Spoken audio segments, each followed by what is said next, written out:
গোৱালপাৰাৰ উচ্ছেদস্থলীত উদ্ভৱ হোৱা অবাঞ্ছিত পৰিৱেশৰ বাবে দায়ী কংগ্ৰেছ।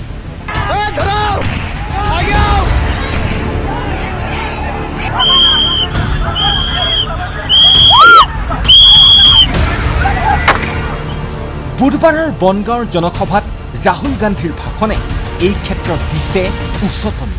এই দাবী বিজেপিৰ। চাওক, যোৱাকালি যিহেতু ৰাহুল গান্ধী ডাঙৰীয়া অসম ভ্ৰমণ কৰিলে, তেখেতসকলে এনেকৈ উৎসাহ প্ৰদান কৰিলে একাংশ লোকক, যিসকলে নিজৰ ন্যায্যতা পাহৰি তেখেতসকলে যিটো পৰিৱেশ আজি সৃষ্টি কৰিছে এইটো অসমৰ ৰাইজে প্ৰত্যক্ষ কৰিছে। সেইকাৰণে এনেকুৱা পৰিৱেশ যাতে ভৱিষ্যতে নহওক তাৰ বাবে হিমন্ত বিশ্ব শৰ্মাৰ চৰকাৰে অহৰহ কাম কৰি আছে।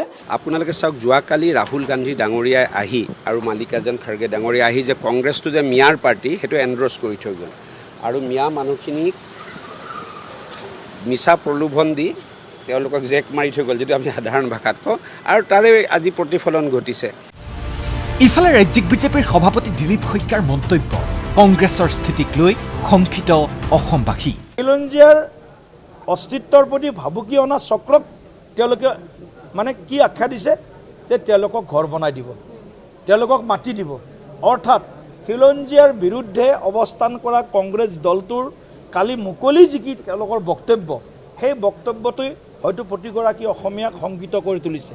দলটোৰ সাধাৰণ সম্পাদক দীপ্লুৰঞ্জন শৰ্মাৰো দাবী, অসমক লৈ সম্যক জ্ঞানৰ অভাৱ ৰাহুল গান্ধীৰ।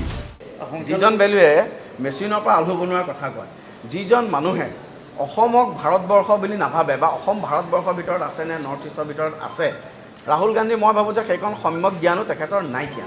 গতিকে সেইজন ব্যক্তিৰ পৰা আমি বেলেগ একো আশা কৰিব নোৱাৰোঁ। মই কৈছোঁ যে এনেকুৱা 1000টা ৰাহুল গান্ধী আহিল, এনেকুৱা 1000টা গান্ধী পৰিয়াল আহিল, এনেকুৱা হাজাৰ হাজাৰ কংগ্ৰেছৰ মানুহ আহক, তেওঁলোকে 50 বছৰলৈকে বেলেগ কোনো আশা নেদেখাই ভাল। এনে বাক বিতণ্ডাৰ মাজতে আমচুক টাৰ্গেট কৰি ল'লে বনমন্ত্ৰী চন্দ্ৰমোহন পাটোৱাৰীয়ে। সংগঠনটোৱে যিমানেই প্ৰতিবাদ কৰিব সিমানেই উচ্ছেদ চলিব। কৰি থাকক, প্ৰতিবাদ যোনে কৰে কৰি থাকক, প্ৰতিবাদ কৰাটো কাৰো বাধা নাই, কৰি থাকক প্ৰতিবাদ, কিন্তু কদালি উচ্ছেদ চলি থাকিব। গতিকে উচ্ছেদটোতো আমিতো নিজৰ মতে উচ্ছেদ কৰা নাই। গুৱাহাটী হাইকোৰ্টে ক্লিয়াৰ ইনষ্ট্ৰাকশ্যন দিছে যে এই গোৱালপাৰা জিলাৰ যিমান বনাঞ্চল বেদখল হৈ আছে সকলো বনাঞ্চল উচ্ছেদ কৰিব লাগে। তাৰ মাজতে অসম জাতীয় পৰিষদৰ নেতা জগদীশ ভূঞাই চৰকাৰৰ উচ্ছেদৰ আঁৰৰ লক্ষ্যও ৰাজহুৱা কৰিছে। পুঁজিপতিক 55,000 বিঘা খিলঞ্জীয়াৰ ভূমি গতাই দিব চৰকাৰে।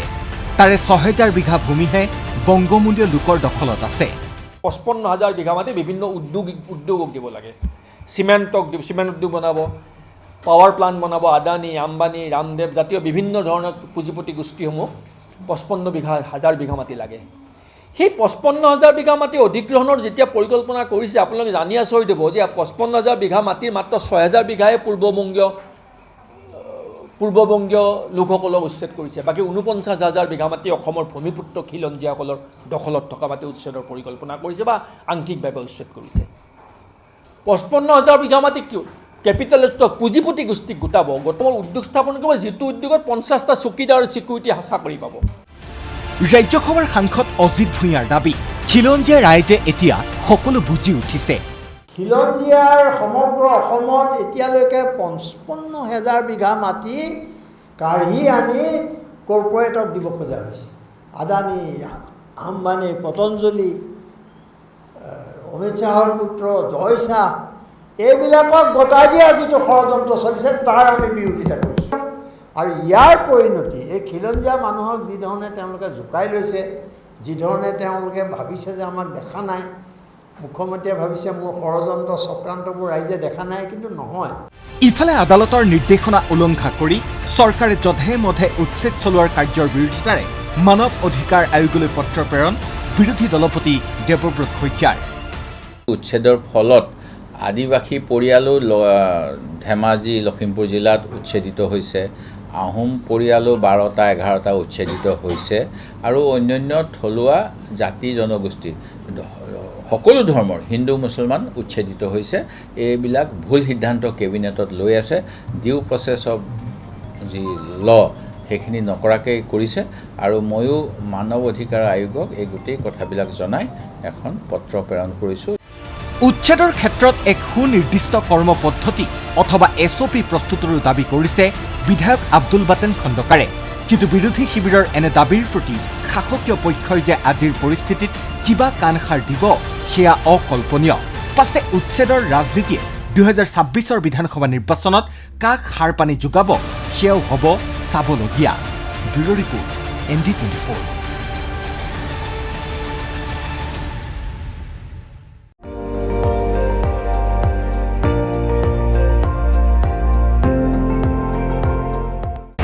আপুনি চাই আছে ND24, সৰ্বশ্ৰেষ্ঠ নহয় সৰ্বোত্তমৰ দৌৰ।